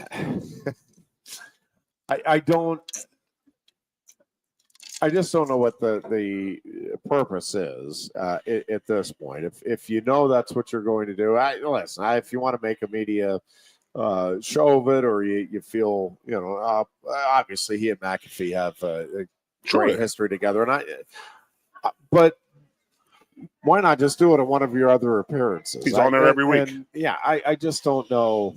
He's announced it this week, and then he can show up there next week and have. Now the other part is, as long as it's before the draft, I guess the other argument is, well, what does it matter whether it's done 2 weeks ago or 2 weeks from now? So, and at the end of the day, I guess I'd say it probably doesn't matter. Like, it's not going to make a difference in terms of how next season plays out, or decisions made and all of that. Non-losing seasons, Jeff. I do think it is going to be fascinating to see where the Steelers go. Let's just presume for the moment that they do get the Rodgers thing worked out and he does sign a 1 or 2 year deal. And again, regardless of how that goes, like, what is the process here that the Steelers use to figure out where their future is at quarterback? Like, do you just wait until you have to make the decision again, and then you go down the Fields Wilson, which, again, it wasn't the worst thing in the world that happened last year, but it certainly wasn't the best thing in terms of developing your organization for future success, obviously. And the other part of this is every team wants to be able to bring in their long-term quarterback of the future, right? Like, you always want to have that spot set. Well, there are like 6 or 7 guys that you're like, well, that is clearly the guy. Even teams that have their guy, it's like, well, yeah, and it's working for us, now. And Jalen Hurts is like perfect for that Eagles team right now. I don't think, like, Patrick Mahomes now, I do think it's debatable whether Patrick Mahomes would be Patrick Mahomes had he gone, let's say, to the Chicago Bears initially. Yeah. Another discussion for another day. But, Mahomes now is Mahomes, and I would be Mahomes anywhere. Josh Allen now, you put him on any roster. There's like maybe 6 quarterbacks right now that you're like, well, that is, no matter what, like, that dude now is Joe Burrow would be, that guy is elite. What was Mahomes drafted? Not year. Was he early first round? He was later, maybe even not a non-first rounder, right? Yeah, he went later. So think about that. You're naming all these players off of there. They all went to horrible teams. Jalen Hurts goes to the Philadelphia Eagles. Patrick Mahomes goes to the Kansas City Chiefs. Nothing's really expected of them. They're not really high picks. And all the guys you just mentioned, like Jared Allen's like the one who really had like great success, and Burrow has had great success. Caleb Williams, we don't know. It leads me to my others because I heard something today. Great point I heard. Yeah. And I've said it for a long time now. When a guy has a very successful, not just quarterback, just in any position, in professional sports, we'll just say that, as a rookie, they have a very successful tenure. At quarterback, specifically in the NFL, I love to see their second year, because they can go down one route, and that is, I had a great year, I've made it. And this is, I've always said this about sports, and that is what's going to happen when you have a very successful rookie year, you go out and you go home back to your hometown, and you go back to your college year and this and that. Do you just party your what's off for the next 4 months and then get back into football shape, or are you married to that job? Are you into it completely, like Patrick Mahomes and like some of these guys that you hear about? And I saw that Jaden Daniels, and I don't know who made the assumption, but they're trying to figure out, is he going to go down the Patrick Mahomes road of just being the MVP in his second year, or is he going to go down and the NFL is going to, because, NFL defensive coordinators will catch up to every star ever. It's just human nature, man. It's what they do. They figure out what Jaden Daniels is not good at, and they hammer him and make him do that. Now, is Jaden Daniels, is he work hard enough in his offseason of his first year to say, okay, this is what they're going to do. This is what I didn't do well last year. This is what I need to work on. And that's the difference of these superstar quarterbacks or superstar athletes versus a, one and done type of guy. And I would say, I don't want to use his name, but Colin Kaepernick.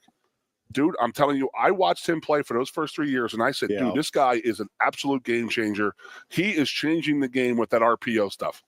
But it just took a matter of time before the NFL coordinators knew what the hell he was going to do, and they beat the hell out of him and this and that. And then he's not successful, and then he goes and does what he does and all that stuff. But Jaden Daniels, one of the reporters in the NFL Network, said this guy is an absolute lifer. He studies the game. He loves the game. It's really important to him. And they were saying he is the type of guy who could win an MVP his second year in the league. And I was like, wow, that's pretty damn important. But that's a huge thing between the rookie year and your second year is how do you handle your off season? Do you go out and party and say, you know what, I've made it. I'm going out with my boys. We're going to go have a good time. And you can do that. But you also got to work very, very hard because you got to stay ahead of the posse because it's coming for you. Mahomes, by the way, 10th overall. Okay, so he was 10th. So, But again, if you knew. I think the Chiefs were pretty good then. How the hell were they 10th? I mean, but if you knew that's what you were getting, right, you would have moved to 2 or 3. Yeah. Oh, no doubt. Or 1. I mean, if you're getting that, and again, that's the thing, too. That's why I think the Steelers draft is so interesting. And to your point, like Ben Roethlisberger, I mean, that team was ready-made to win a championship, and his first Super Bowl was not like he was just there, got up for the ride, and don't call the play, shut your mouth. Let everybody else do their job, type of thing. So that's what I think is because you don't know where that next great quarterback is coming from. Yeah, you don't know. Maybe it is the one pick.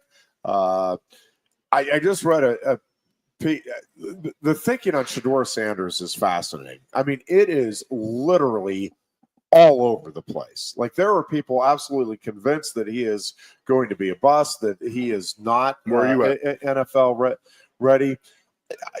I would lean more toward, I think it is unlikely that he is going to be, like the next Patrick Mahomes. I don't see it either. I do not. Yeah, I don't think he's going to be one of the elite first tier quarterbacks in the NFL. But again, my track record, it's probably the best news Shedeur Sanders heard all day is my thoughts.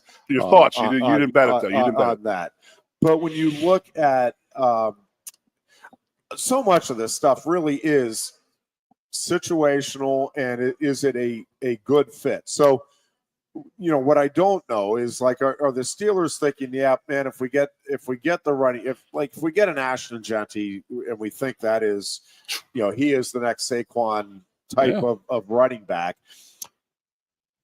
can we find one? Do we need to find an elite? You've got to have a good quarterback, but do you need one of the top 5 necessarily?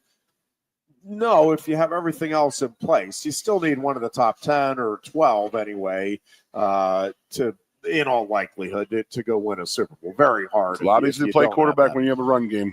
But exactly. And so, again, if you can get a guy, and that's why, and it doesn't have to be Jackson Dart. Dart just comes up because he does have, to me, the combination of accuracy and mobility that I think if you have that good running game, then, a la Lamar Jackson, you become, now Dart is obviously a different type of player than Jackson, but I'm saying where you add that component to an already really good running game, and then you throw in And also, by the way, like, we can still get critical yards in the air.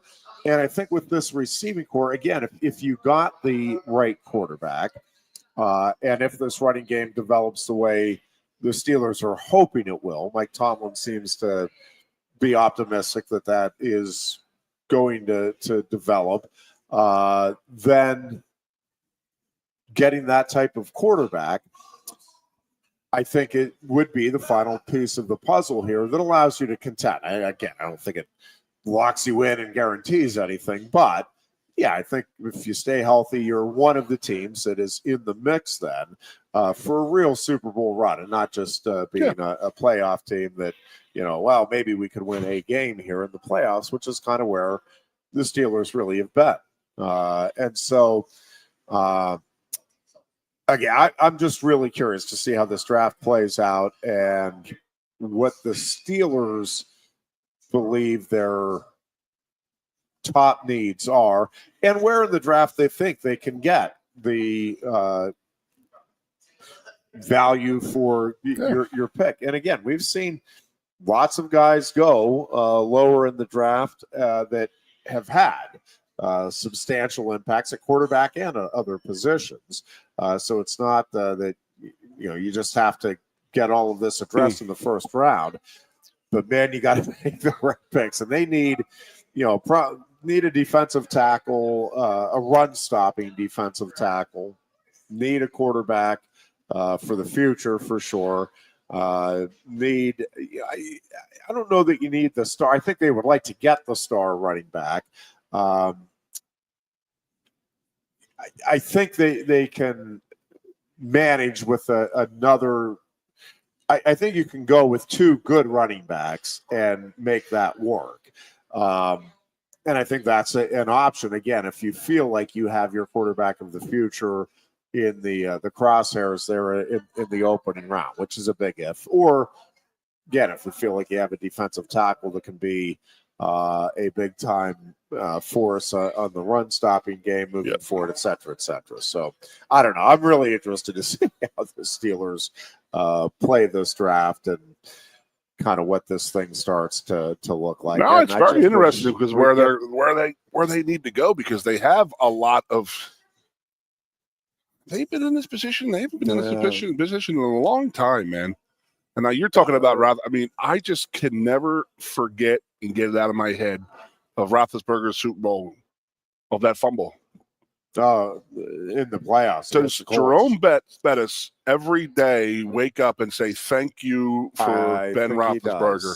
Yep. Because that man would not be able to show his face in the city of Pittsburgh. Yeah.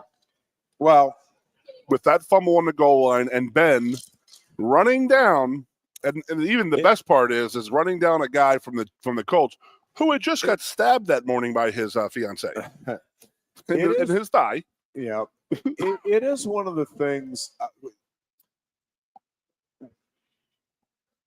when we talk about sports and life in general. I'm writing a column for our station's newsletter on the NCAA championships, and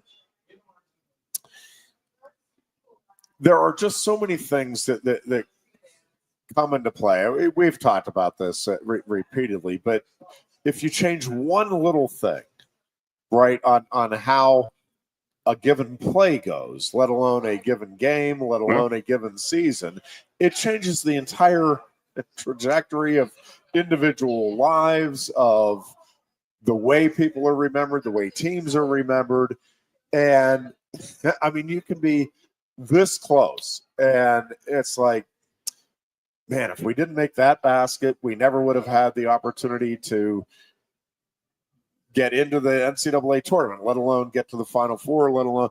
And there are so many different times and things you can do that with. Yep. And so part of this is you're just trying to find that kind of magical right fit at the right moment for your organization. And, that quarterback piece is really hard. Again, you have 32 teams that are wanting to get that piece, locked in. And every year, again, we have 5 to 8 teams, and it's like, nope, we really are. We're locked in. We feel really good about where we're at, and that is the guy. And you probably have another handful of teams who are like, no, we feel pretty good. Like we're not in any great need right now. But then you have about half of the league, maybe a little more. It's like, boy, we'd really like to upgrade this position. We'd like to find one of those elite guys. There are not many out there. Yeah. And it's those right that are time, out right there, place. Yep, It's such a huge thing being successful in anywhere really, but I mean specifically we're talking about in the sports world. You know, is CJ Stroud a great quarterback? Is somewhere else? I mean, you know, does Bryce Young in Carolina? Does he go ahead of CJ Stroud right now? And the answer is no way. But looking back on it, I mean, Carolina thought he was the answer and stuff like that. But it's like. But it is also crazy that a lot of the same stuff happens to the same freaking teams. It's the Browns being the Browns, you know what I mean? Yep. Like we always say, there's this saying in you know, when I was playing, but Sparty being Sparty. Like Sparty seems to make a lot of like dumb mistakes in the football world at times, and it's just Sparty being Sparty. But yeah, I mean, there's stuff that you can go back and look at and be like, wow, I wish looking at Dan Marino dropping to the 23rd pick, and then the 6 quarterbacks drafted ahead of him. Tom Brady, he's the ultimate. I mean, what out there said that Tom Brady was going to have the career he did? Nothing pointed to. He wasn't even a starter on Michigan his senior year. He didn't even start that year. He came in with Drew Henson. They alternated this and that. It was crazy to think about. Or maybe Henson was already gone. Maybe he didn't start all the games until his senior year or something like that. But crazy then. No one thought that about Tom Brady. So there was a lot of luck involved in it. And you ever hear the Bill Belichick thing? Well, we took Tom in the 6th round. We saw this, and somebody said, "Well, you passed on him 5 times." Yeah, I think that's the best line of that. Yeah, yeah. Hey, if I'm drafting receivers, I'm having the Steelers do it. Luck is always part of success. What degree you want to ascribe to it, debatable, and you can talk about, but it's always a component of success. In Howie, I All trust, right, buddy. Folks, you want to join us Thursday? Again, Guy Godowski, head coach of the Penn State hockey team. That would be your Frozen 4 bound Penn State hockey team. Will join us at 3:30.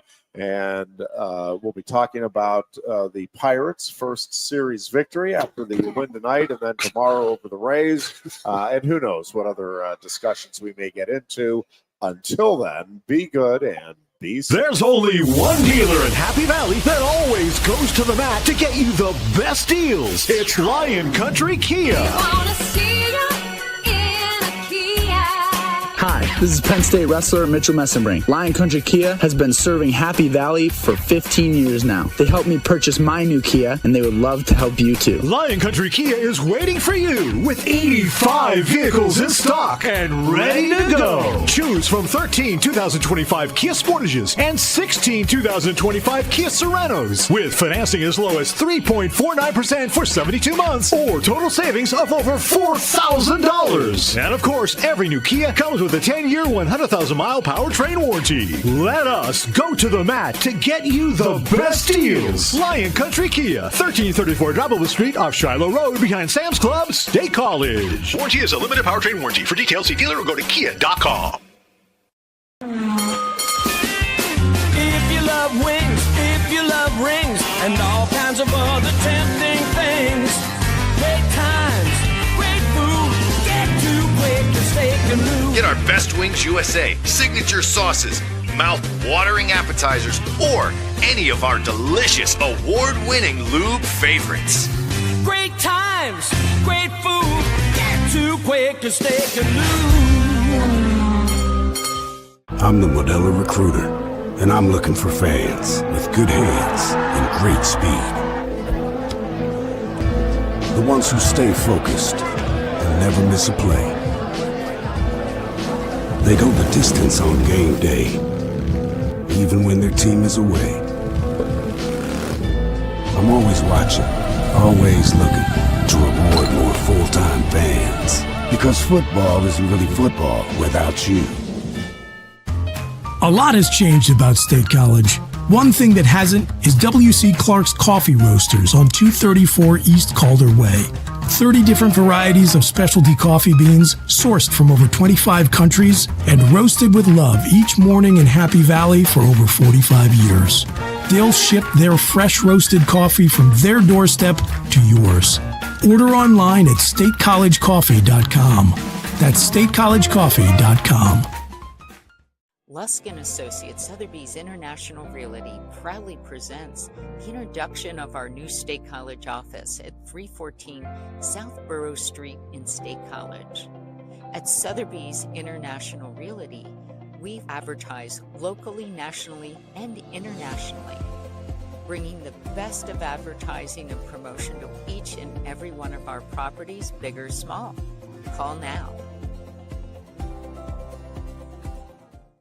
Hi, welcome to Timberland Federal Credit Union, a financial cooperative for its members, tracing all the way back to 1973. Experience Timberland Federal Credit Union, where you're greeted with a smile and financial solutions are tailored to your unique life journey. Here, we're not just financial professionals, we're your neighbors, people invested in your financial needs, literacy, and empowerment. Your dreams matter to us, whether they're about buying a home, growing a nest egg, or embarking on new adventures. TFCU draws from the past and invests in the future, offering modern tools like online banking to give you the freedom to manage your money practically anytime. Additionally, we're passionate about giving back both time and resources because enhancing our community is at the core of why we're here. Visit TFCU in person or online to learn more about our services and apply for a membership today. WFXS, once again. The Fox, your sports radio. Broadcasting live, loud and proud from Central PA's Sports Authority. WFXS America. 98.7 The Fox, State College, the Goon, and Ironhead.